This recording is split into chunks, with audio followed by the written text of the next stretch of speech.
episode of LPG Talks. Jadi di LPG Talk pada hari ini kita akan membahas tema tentang CCS atau CCUS dan masa depan transisi energi Indonesia.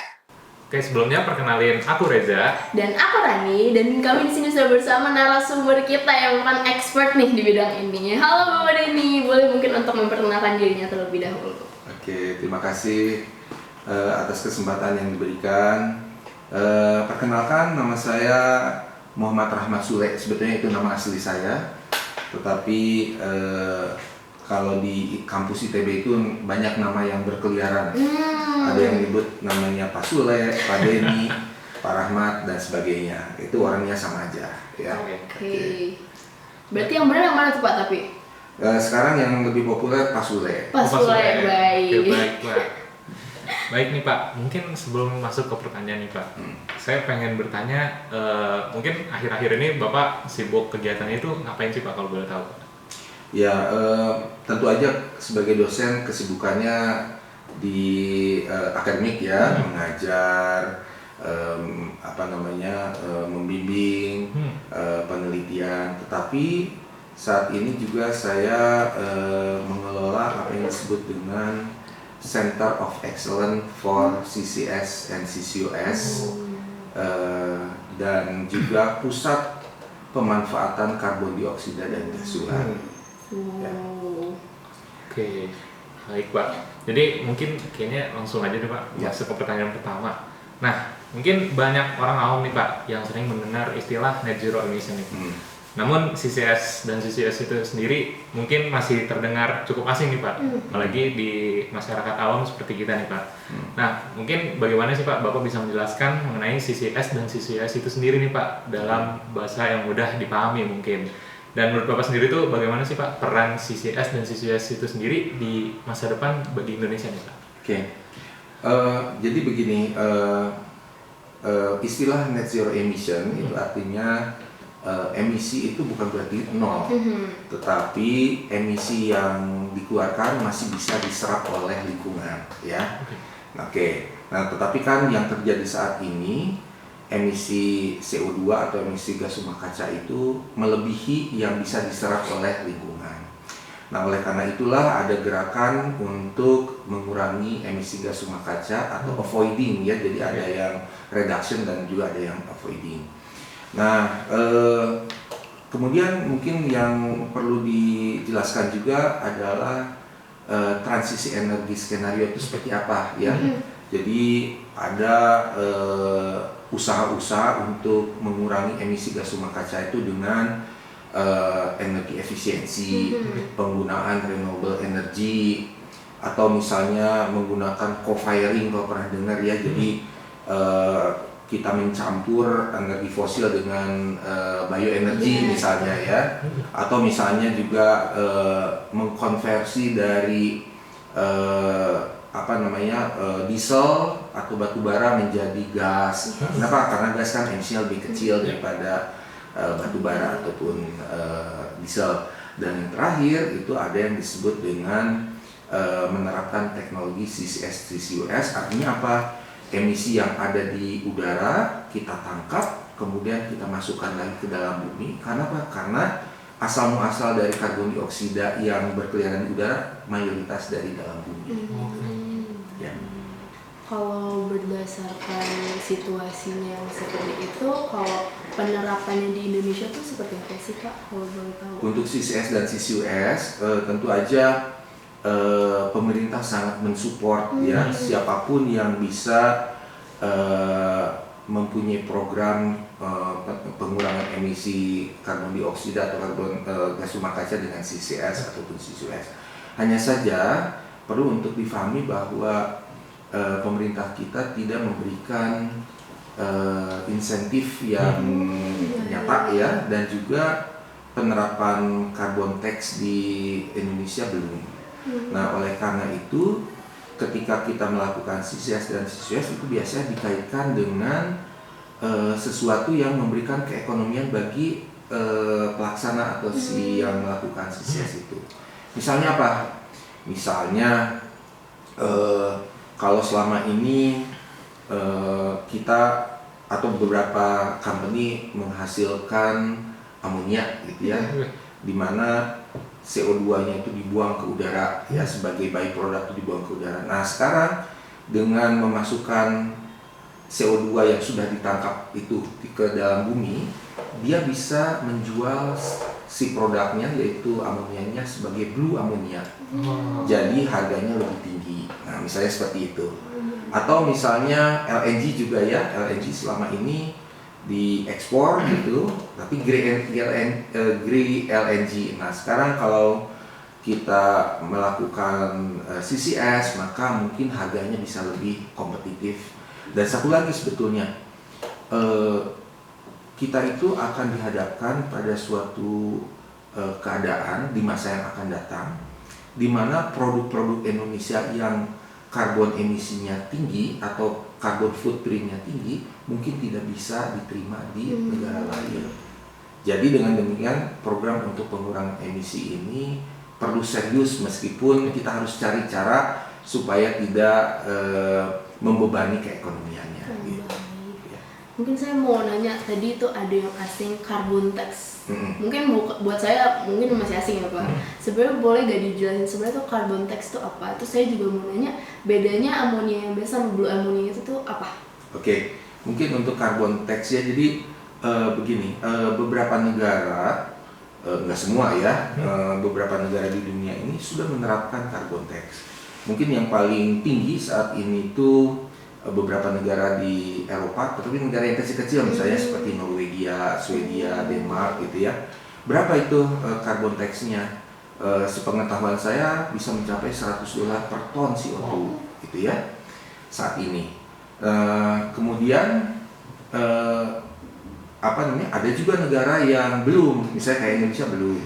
Nah, terus kalau kita cek misalnya Singapura ya, Singapura itu per tahun ini dia sudah menerapkan carbon tax-nya itu sudah tinggi, kalau nggak salah sudah di $25 per ton ya. Jadi kalau nanti adik-adik sempat ke Singapura, kok kenapa ya makin mahal? Ya karena segala yang dikeluarkan itu ada carbon tax-nya, kalau memang ada carbon footprint-nya. Nah itu. Nah kemudian pertanyaan yang kedua tadi bedanya amonia biasa. Ya jadi sebetulnya kalau dari bentuk produknya itu sama aja. Yang berbeda itu yang satu karbon emisinya itu emisi karbonnya itu dibuang ke udara untuk grey ammonia. Sedangkan kalau untuk blue ammonia sebagian besar dari karbon emisinya dimasukkan ke dalam bumi. Bukan 100%. Jadi kira-kira batasnya 70 lah gitu ya. Baik. Ya. Kalau 100% namanya jadi green ammonia gitu ya. Tapi harganya jadi terlalu mahal. Jadi kalau mengurangi emisi sampai 70%, itu berarti emisi yang menjadi byproduct. Jadi waktu menghasilkan amonia itu ada produk sampingannya yaitu CO2. Nah, tapi CO2-nya udah dalam keadaan murni nih. Nah, CO2 yang murni ini berarti kan tinggal ditransport kemudian diinjeksikan. Nah, cost-nya, biayanya itu nggak terlalu besar dibandingkan harus memurnikan si karbon dioksida itu. Baik. Kalau saya juga jadi penasaran nih Pak, kalau tentang si carbon tax lagi. Kalau kayak pengaplikasian carbon tax tuh di Indonesia apakah masih mungkin atau kita masih jauh untuk sampai di titik itu? Sebetulnya aturan pemerintah untuk menerapkan pajak karbon ya itu sudah keluar, cuman belum diimplementasikan. Jadi aturannya sudah ada, sudah siap-siap untuk diimplementasikan di masa jabatan terakhir Presiden Jokowi. Nah, tetapi pemerintah tentu kan punya pertimbangan macam-macam. Misalnya untuk menjelaskan dulu bahwa carbon tax yang akan diterapkan itu untuk coal fire power plant. Jadi belum ke yang lain, tapi hanya untuk pembangkit listrik tenaga batubara. Ya. Nah, tapi kan pemerintah juga punya pertimbangan lain ya. Misalnya dampak adanya pajak karbon ini terhadap kenaikan harga bagaimana. dampaknya terhadap affordability masyarakat untuk membeli listrik bagaimana. Nah, makanya itu menjadi depending. Ya, nah awalnya ketika pajak karbon itu bisa diterapkan di Indonesia dengan sukses misalnya, nanti baru yang lain-lain akan dikenakan. Tapi rupanya sampai dengan saat ini carbon tax juga belum diimplementasikan di Indonesia. Baik, berarti so far kalau penerapan CCS atau CCS ini masih mandiri mungkin ya Pak? Ya, masih mandiri dan akan dilakukan oleh masing-masing institusi ya, biasanya swasta, karena dia terkait dengan keharusan yang harus dilakukan, misalnya policy dari headquarter ya, atau memang ada keekonomian yang tadi ya. Kalau misalnya keharusan misalnya begini, ada operator oil and gas yang sudah buat policy bahwa tidak boleh ada emisi gas rumah kaca dari lapangan migas manapun di seluruh dunia, termasuk di Indonesia. Nah, makanya ketika dia beroperasi di Indonesia harus itu diterapkan juga, kalau enggak perusahaan ini terpaksa hengkang. Nah, kalau kehengkang artinya siapa yang rugi? Apakah perusahaan ini aja? Belum tentu, mungkin negara juga jadi rugi. Ya. Jadi itu harus dicari titik tengahnya supaya CCS dan CCUS ini bisa diterapkan tapi tidak membebani keekonomian. Baik. Sekarang kita beralih mungkin yang ke rada teknis ya Pak. Kalau misalnya dalam penerapan pengaplikasian si teknologi CCS atau CCUS ini, itu sebenarnya tantangannya itu biasanya apa aja sih Pak di lapangan? Begini, mungkin pertama perlu dijelaskan bahwa belum ada proyek CCS dan CCUS di Indonesia yang sudah berjalan. Yang akan berjalan paling dekat adalah di tahun 2029 atau 2030. Itu pun terkait hanya dua hal, yaitu yang terkait dengan oil and gas industry dan yang satu lagi itu ammonia industry. Hanya dua ya. Kenapa hanya dua? Karena dari dua jenis industri ini sudah tersedia CO2 dalam konsentrasi yang tinggi. Jadi tidak perlu lagi memurnikan. Jadi boleh saya sebutkan sebetulnya dari komponen CCS atau CCS itu kan ada tiga ya. Pertama ada capture CO2, yang kedua adalah transportasi CO2, dan yang ketiga injeksi. Nah, capture inilah yang komponen yang paling mahal. Jadi kalau kita sudah mempunyai CO2 yang kadarnya tinggi, berarti tinggal mentransport dan menginjeksikan. Nah, jadi kalau kita refer kapan atau siapa yang akan memulai proyek CCS pertama kali, tentu jawabannya adalah BP Tangguh, kemudian proyek amonia di Banggai Ammonia Plant di Sulawesi Tengah, mungkin Saka Kemang ya, hanya itu ya. Yang lain seperti apa? Yang lain wait and see. Inpex misalnya yang mengelola Blok Masela, di dalam rencana developmentnya harus mengikutkan CCS karena itu menjadi komitmen dari Inpex. Kelihatannya seperti itu. Berarti ya, masih ada kemungkinan untuk bertambah lah ya itu. Oh tentu ya.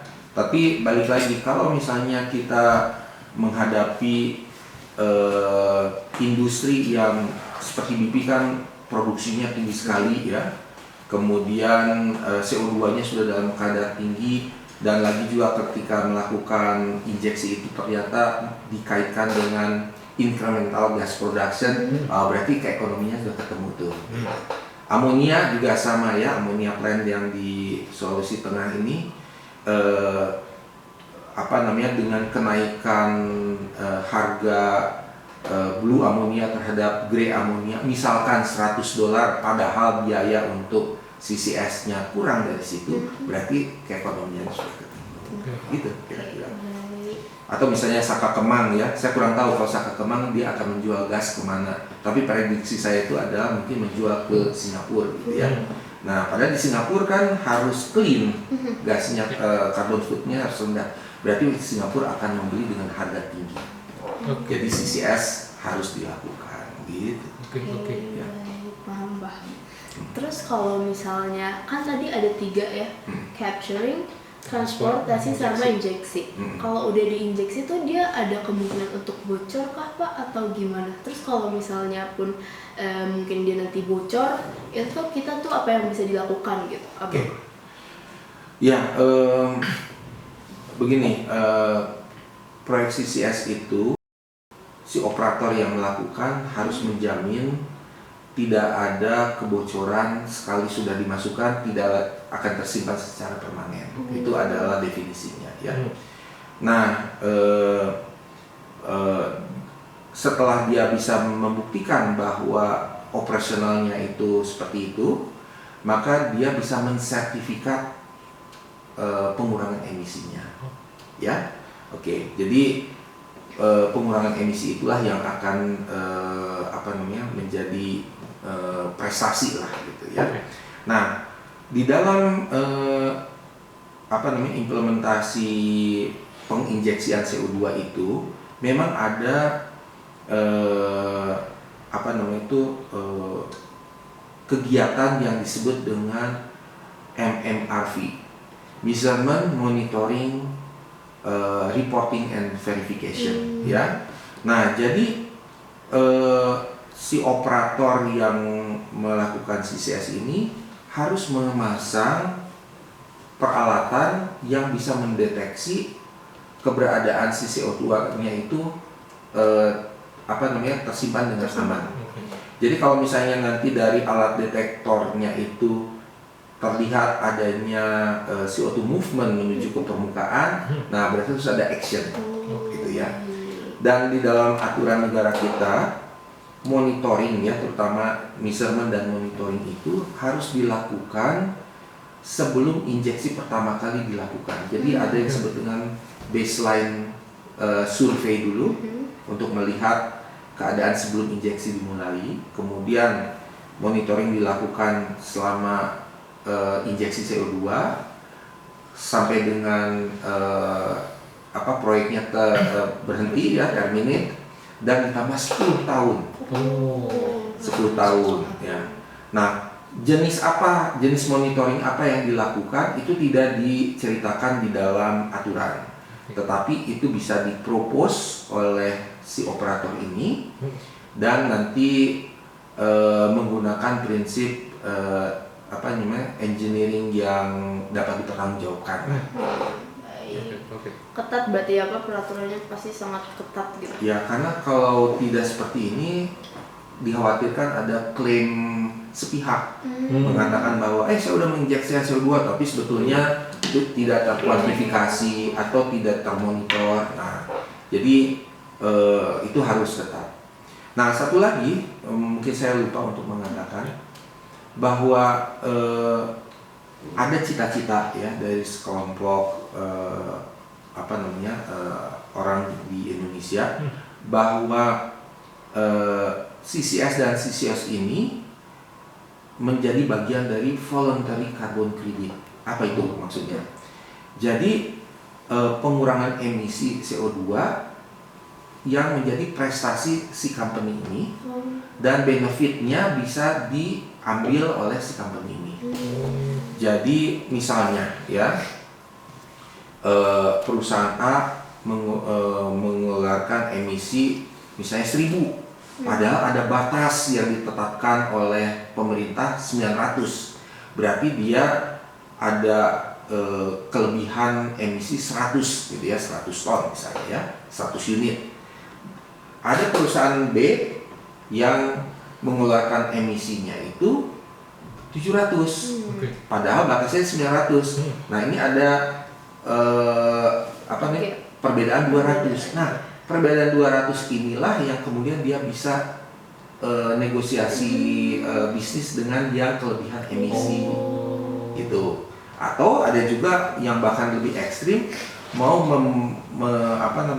mensertifikasi si CO2-nya kemudian dijual di pasar bebas. Gitu. Karena dia pikirnya, di Eropa kan udah $100 per ton CO2, barangkali kalau kita bisa menjual karbon kredit misalnya 40 atau 50 laku. Nah, misalnya seperti itu ya. Jadi bisnis karbon itu kepikiran oleh beberapa orang saja. Oke.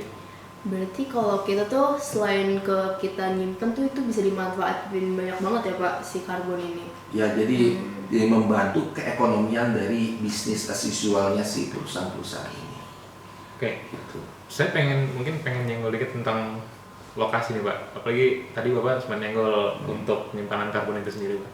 Saya pengen nanya, mungkin ada nggak sih Pak spesifik tempat atau mungkin beberapa kriteria nih Pak untuk lokasi penyimpanan karbon itu sendiri? Itu mungkin di Indonesia itu udah ada beberapa yang saya baca, ada Natuna dan Sumatera Selatan nih Pak, kalau tidak salah.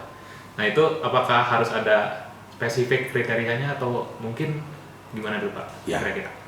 Oke, sebetulnya wilayah Indonesia itu menurut Kementerian SDM mempunyai storage potensial ya, yang besar sekali ya. Tapi levelnya itu di prospektif storage ya, yang angkanya di berapa 576 gigaton katanya gitu ya.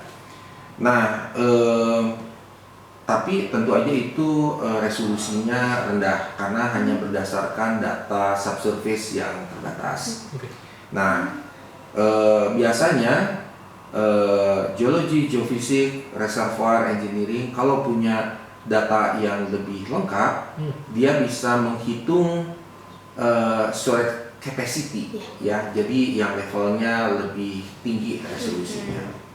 Dan itu belum ada ya, yang ada itu hanya beberapa lokasi yang sudah diorderkan oleh beberapa perusahaan. Ya, nah itu. Nah, kemudian kenapa sih storage capacity ini menjadi menarik? Karena berdasarkan artikel 6 dari Paris Agreement ya, diperbolehkan adanya cross border CO2 transportation. Jadi CO2 dari negara lain itu bisa disimpan di negara kita gitu, dan kemudian bayar dong gitu ya. Nah, kenapa ini bisa jalan bisnisnya? Karena beberapa negara misalnya Jepang, Korea, mereka tuh tidak punya storage capacity yang mencukupi, padahal industri mereka tuh sudah dari dulu. Nah, jadi mereka tidak mungkin menjadi net zero emission country kalau tidak mengekspor CO2-nya ke negara lain. Gitu ceritanya. Disimpan di negara lain ya. Ya, nah di Indonesia ada beberapa yang kepikiran seperti Pertamina di Astrid Basin gitu ya, pernah dengar mungkin. Terus mungkin yang di Natuna itu juga gitu ya. Nah, tetapi kembali lagi, ketika mau menyiapkan CO2 storage ini harus punya hubungan dengan CO2 emiternya. Mau nggak menyimpan di tempat tersebut dengan biaya sekian. Jadi harga itu ditentukan bisnis to bisnis pada akhirnya ya. Oke. Nah mungkin pengen nyenggol tentang dari POV mahasiswa nih Pak. Nah, mungkin saya dari jurusan fisika atau mungkin di sini ada yang teknologi, geofisika, dan mungkin jurusan yang relevan dengan industri ini nih Pak. Ya. Nah, menurut Bapak tuh apa sih Pak kira-kira yang kita harus persiapkan nih Pak untuk terjun di industri ini? Apalagi mungkin nanti dari beberapa kita yang nantinya bakal terjun sendiri untuk masa depan industri proyek ini. Ya.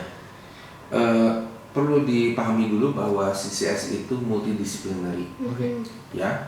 Jadi masing-masing program studi itu sebetulnya mempunyai peran spesifik di industri CCS ini.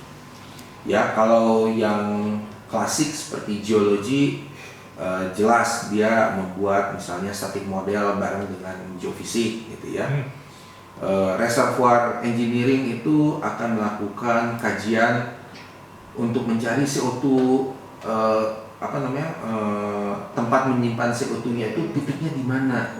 Dan ketika sudah ditentukan misalnya di sini, apa yang terjadi si CO2-nya akan lari kemana. Nah, Model. ya jangan sampai tadi di suatu tempat yang banyak fault misalnya terus nanti tereaktivasi terus bocor gitu ya. Ya, terus lagi misalnya aspek biomekanik gitu ya, itu kan penting sekali. Kalau di dalam classical oil and gas industry mungkin nggak terlalu penting ya atau jarang. Karena apa? Karena prinsipnya kita mau ngambil sesuatu dari dalam ke atas, jadi si pressure-nya berkurang. Tapi kalau ini kan kebalik, kita mau menginjeksikan sesuatu, akan ada tekanan yang bertambah, khawatir nanti ada pecah gitu ya. Nah gitu. Oke, mungkin kita lanjutin yang tadi sih. Gimana buat kita mahasiswa nih, kita tuh harus nyiapin apa buat berkontribusi nanti ke depan. Ya, jadi begini, topik tentang CCS dan CCUS ini memang sekarang lagi naik daun ya. Tetapi ketika ada turbulence di dunia, misalnya perang Amerika Israel lawan Iran, nah dekarbonisasi ini menjadi sedikit melemah gitu ya. Nah, tetapi kalau dalam pribadi saya sendiri sih sebetulnya semangat untuk menjaga dunia ini tetap ada dan harus direalisasikan oleh seluruh negara ya. Dan ada yang disebut dengan net zero emission target tahun 2050 dan 2060 itu harus tercapai. Nah, jadi dengan demikian sebetulnya kalau mahasiswa itu kan akan belajar klasikal ilmu ya, sains and teknologi di prodi masing-masing, tapi bisa dikaitkan dengan CCS dan CCUS. Dan boleh saya sebutkan juga sebetulnya school untuk CCS dan CCUS itu nggak banyak di dunia. Jadi kalau kalian punya minat di bidang ini dan kemudian bisa lebih mengeksplor kemampuannya di dunia di luar Indonesia, tentu akan menjadi market yang sangat baik. Ya. Tentu aja harus disiapkan kemampuan bahasa Inggrisnya, kemampuan secara personalnya dan sebagainya, gitu ya. Dan satu lagi bahwa CCS dan CCUS itu adalah multidisciplinary.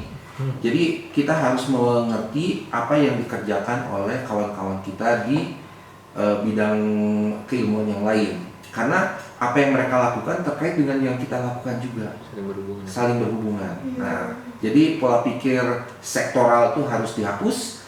Kita harus lebih kepada multidisciplinary. Ya. Saya rada penasaran nih Pak. Kalau buat di Indonesia sendiri sebenarnya tuh regulasi buat si CCS atau CCUS ini tuh sebenarnya gimana sih Pak? Apakah pemerintah sudah mendukung fully atau gimana tuh? Ya, jadi Indonesia itu adalah negara developing country atau sebutnya emerging economic lah gitu ya, yang mempunyai regulasinya paling lengkap. Ya, dan ketika peraturan pertama yang keluar ya di Indonesia itu levelnya namanya Permen nomor 2 tahun 2023, koordinatornya ITB yang membuatnya itu.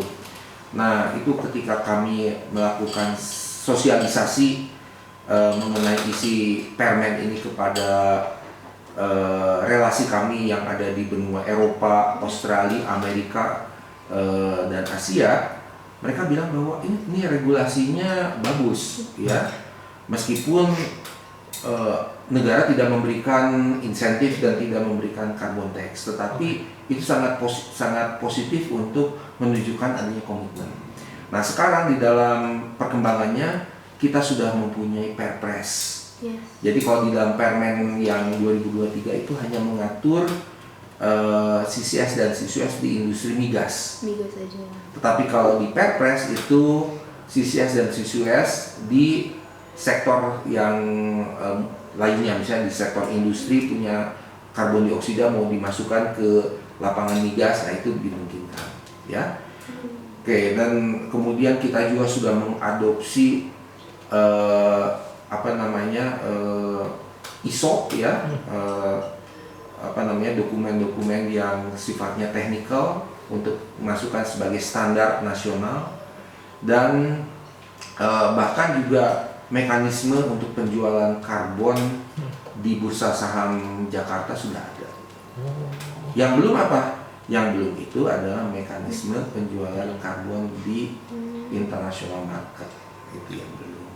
Karena di pihak internasionalnya mau nggak membeli dari Indonesia kan itu. Tapi itu possible banget kan? Possible sekali, karena balik lagi di negara kita sudah dideklar bahwa sebagian besar karbon emisi yang ada di industri itu bisa diklasifikasikan sebagai voluntary carbon credit, bukan mandatory. Kalau mandatory itu berarti pemerintah yang harus mengurangi sesuai dengan NDC, Nationally Determined Contribution gitu ya. Tapi kalau ini voluntary berarti dia mengurangi atas kemauan dia sendiri dan benefitnya buat dia. Mungkin tadi kalau bahas regulasi, saya pengen nyinggung lagi tentang infrastruktur di Indonesia nih Pak, untuk penyimpanan karbon. Nah, tadi kan mungkin Bapak udah jelasin tentang infrastruktur, mungkin di Indonesia sendiri tuh berarti kalau saya simpulin berarti nggak harus, bukan dari nol ya Pak hitungannya? Enggak.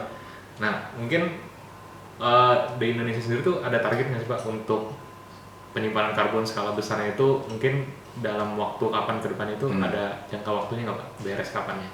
Oke. Mungkin bukan skala besar, tetapi yang possible dulu ya. Jadi kita selalu memulai dari sesuatu yang mudah. Jadi yang mudah itu apa? Pengurangan emisi gas rumah kaca atau emisi karbon dari industri oil and gas dan dari amonia. Itu dulu aja. Kenapa? Karena tidak ada komponen capture. Kita tinggal membangun pipa CO2 yang mungkin jaraknya 4 km, mungkin juga puluhan kilometer. Tetapi transportasi CO2 dengan pipa ini teknologi yang sangat mature. Jadi harganya pun sudah terukur. Injeksi CO2 memang kita harus keluarkan uang karena satu well itu cukup mahal. Tapi kalau misalnya satu storage ini bisa menampung jumlah yang besar, maka nanti per ton CO2-nya itu, biaya per ton CO2-nya akan murah. Mungkin misalnya ya, dari beberapa studi yang kami lakukan 30 sampai 50 dolar per ton. Itu masih lebih kecil dibandingkan carbon tax di Eropa. Itu misalnya ya.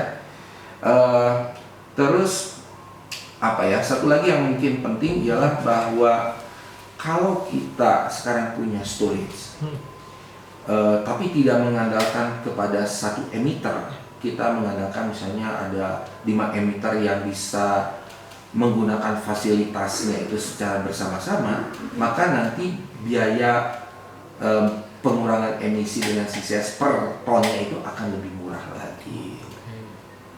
Jadi sekarang ini kita masuk pada suatu masa tidak lagi boleh berpikiran sektoral.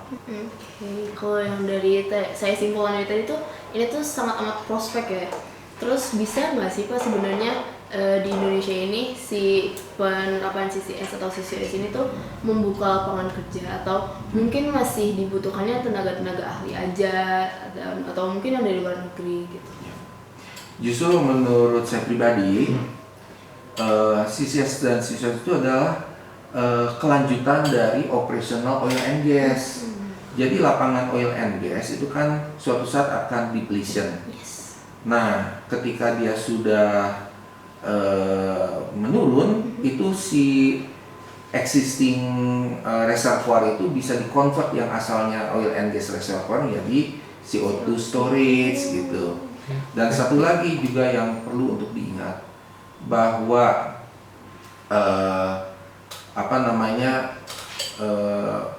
produksi migas di Indonesia ini ya, recovery-nya itu palingan cuma di berapa? Mungkin 35%. Berarti 65% oil itu masih ada di dalam reservoir. Jadi kalau sekarang kita mengkaitkan, menginjeksikan CO2 ini dengan skenario EOR, maka kita bisa membuat seolah-olah sekaligus mengurangi emisi tapi memproduksikan minyak bumi yang baru. Tapi minyak bumi itu kan musuhnya environmentalist nih ya. Di masa yang akan datang, hidrokarbon itu terutama minyak bumi mungkin bukan lagi untuk energi, tapi mungkin untuk raw material, untuk bahan petrokimia. Misalnya untuk handphone kita itu kan terbuat dari hidrokarbon, atau misalnya ban mobil itu memang dibuat dari karet gitu, pohon karet, getah karet, sintetik, rubber itu dari hidrokarbon gitu. Ini kan semua dari hidrokarbon. Kosmetik dari hidrokarbon gitu kan. Berarti bisa dibilang sekali mendayung 2 pulau terlampaui dari sisi ya, jadi kita sebetulnya tetap akan mengikuti tren bahwa hidrokarbon yang diproduksikan suatu saat nanti mungkin tidak lagi untuk energi, tetapi tetap dibutuhkan oleh manusia. Sampai dengan akhir kiamat orang tetap butuh hidrokarbon, tapi bukan energi. Nah, energi dari mana? Energi tentu harus shifting ke renewable energy, lebih ke mungkin energi dari nabati misalnya, seperti itu ya. Berarti CCUS ini tuh sejalan banget lah ya dengan moto kita yang mau zero emission. Betul. Iya. Jadi sebenarnya nggak berasa nih Pak, kita udah di penutup nih Pak. Berarti ke ujung acara. Iya bener. Dan tadi pembahasannya mungkin membuka mata banget nih, apalagi mungkin bagi kita yang awam nih baru mendengar tentang CCU dan CCUS ini.